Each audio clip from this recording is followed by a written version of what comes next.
Bonjour, moi je m'appelle Vincent, je suis médecin intensiviste réanimateur, donc j'ai le desk de réanimation médicale et je suis PH dans un hôpital des Alpes et je suis réserviste dans le service santé des armées.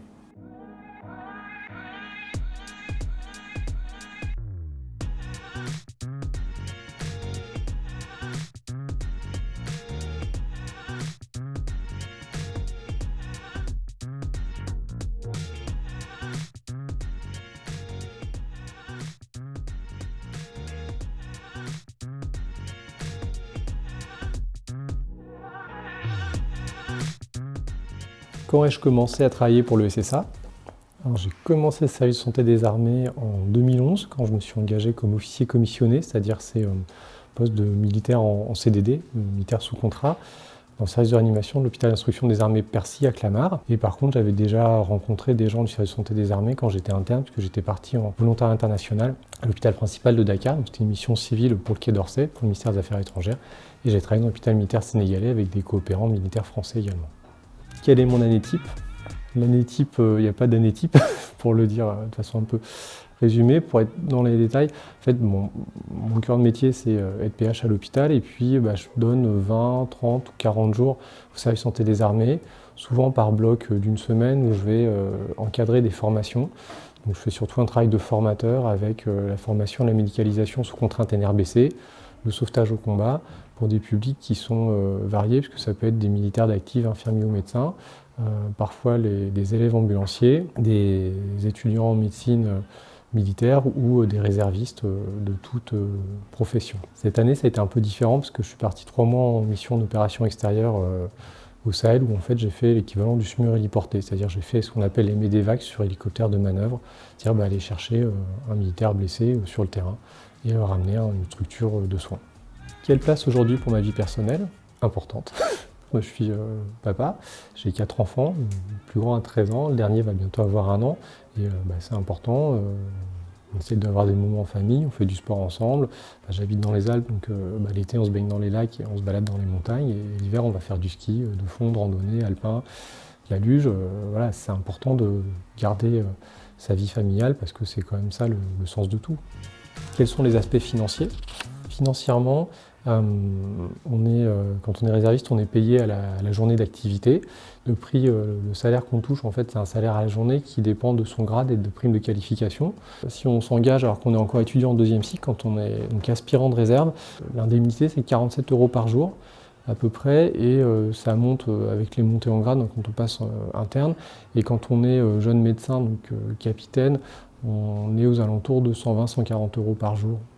Cette somme, elle est majorée quand on est en opération extérieure, ça peut être même multiplié par 2. C'est moins que ce qu'on peut gagner si on a certains autres modes d'exercice. Ce n'est pas une motivation principale de mon activité dans la réserve. Quelles sont les missions des MIR dans le service santé des armées? Les possibilités de mission, donc c'est possible d'activité à travailler dans un HIA, où c'est vraiment apprendre une autre façon de travailler, notre code de parole, notre façon de voir les patients. C'est s'investir dans la formation parce que quand on est MIR, on a une connaissance, une expertise, une expérience du patient en état critique qui est tout à fait utilisable une fois reformaté au contexte militaire. Donc avec une formation de formateur, ça permet ensuite d'apporter notre expertise. Ça, c'est extrêmement enrichissant parce que toutes ces formations de niveau avancé, c'est l'occasion d'échanges passionnant. Après, il y a les éléments mobiles de réanimation pour aller soulager le secteur civil en cas de crise. Et enfin, il y a les missions plus opérationnelles, comme ce que j'ai fait au Sahel avec les évacuations sanitaires en hélicoptère.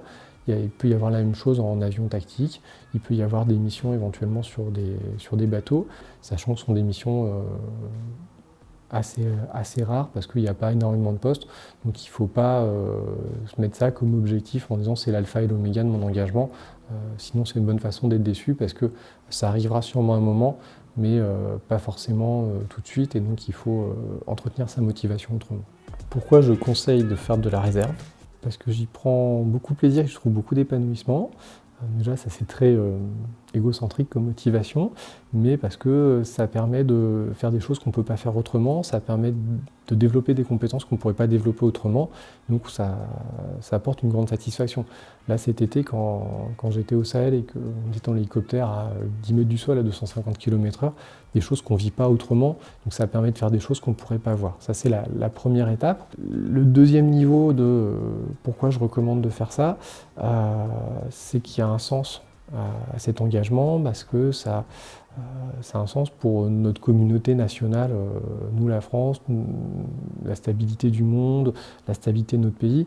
Et il y a une signification profonde à cet engagement, et c'est quelque chose que je trouve extrêmement important, et donc je suis content de m'engager pour ça. Puis le troisième niveau de pourquoi je le fais, surtout pourquoi je continue à le faire, c'est en fait la force des relations interhumaines qu'on noue dans le service santé des armées, avec tous les camarades avec qui on a travaillé, à qui on fait confiance, puis qu'on va revoir d'une année sur l'autre dans des contextes différents. Et c'est extrêmement gratifiant, c'est très riche comme relation. Quelles sont les difficultés ? Alors, la difficulté, c'est de l'organisation, clairement, parce que quand on est PH à temps plein, on fait des gardes, on fait des week-ends. Quand votre conjoint est PH même à temps partiel, qui fait des gardes et des week-ends, et que vous avez des enfants, tout peut vite être compliqué. Donc ça, c'est la première chose. La deuxième chose, c'est que on sort de sa zone de confort. Donc c'est jamais simple d'aller faire autre chose. C'est un investissement intellectuel, physique qui n'est pas négligeable. Puis, moi, j'ai pas été confronté à des situations particulièrement traumatisantes, mais c'est quelque chose qui peut arriver quand on est amené à servir dans une zone de conflit.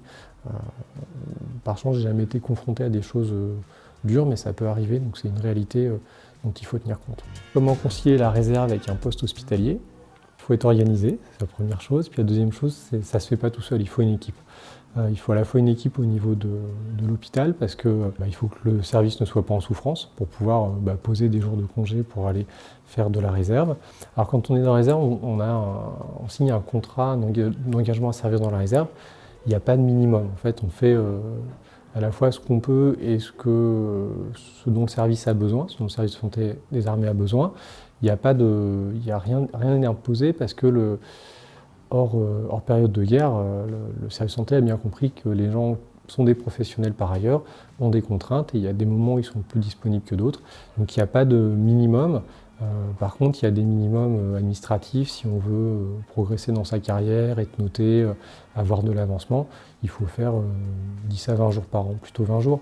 Mais ça, c'est pas nécessaire de le faire tous les ans. Comment devenir réserviste ? Déjà, c'est une très bonne idée, je ne peux que vous encourager à le faire.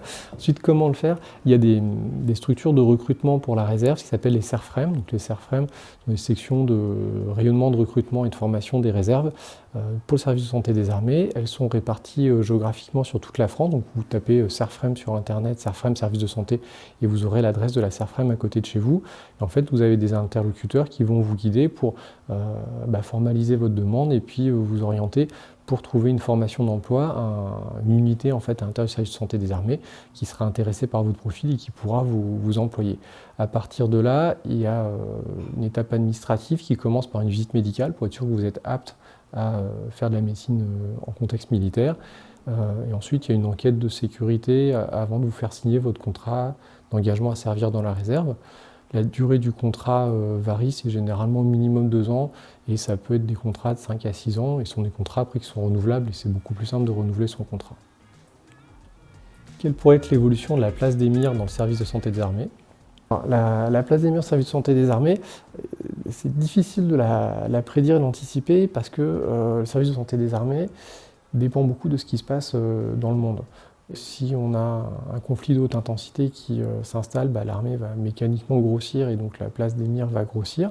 En tout cas, l'avenir à moyen terme, ce qui est sûr, c'est qu'il y a d'énormes besoins de formation pour justement maintenir des compétences en soins critiques, et qu'il y a une vraie place pour les MIR dans toutes ces structures de formation.